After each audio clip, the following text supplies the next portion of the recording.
এখনও মন খারাপের সুর, সেই হার্ট ব্রেক করা খবর ঠিক এই সময়ে এসেছিল গতকাল, আর তারপর থেকে আজও রেস বয়ে চলেছে।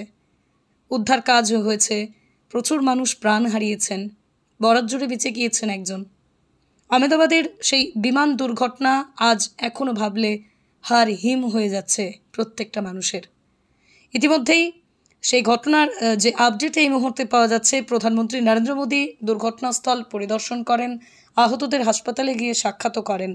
এয়ার ইন্ডিয়া নিশ্চিত করে যে আহমেদাবাদ থেকে লন্ডনগামী বোয়িং ৭৮৭৮ বিমানটির দুর্ঘটনায় মোট ২৪২ জন যাত্রী, ক্রুর মধ্যে ২৪১ জন প্রাণ হারিয়েছেন। গত বৃহস্পতিবার দুপুরেই আহমেদাবাদের থেকে লন্ডন যাওয়ার পথে বিমানটি টেক অফ করার কিছুক্ষণের মধ্যে ভেঙে পড়ে। শুধুমাত্র এক যাত্রী অলৌকিকভাবে বেঁচে গিয়েছেন, বাকিদের কাউকেই বাঁচানো যায়নি। এই দুর্ঘটনায় প্রাক্তন গুজরাট মুখ্যমন্ত্রী বিজয় রূপানীও নিহত হয়েছেন বলে খবর।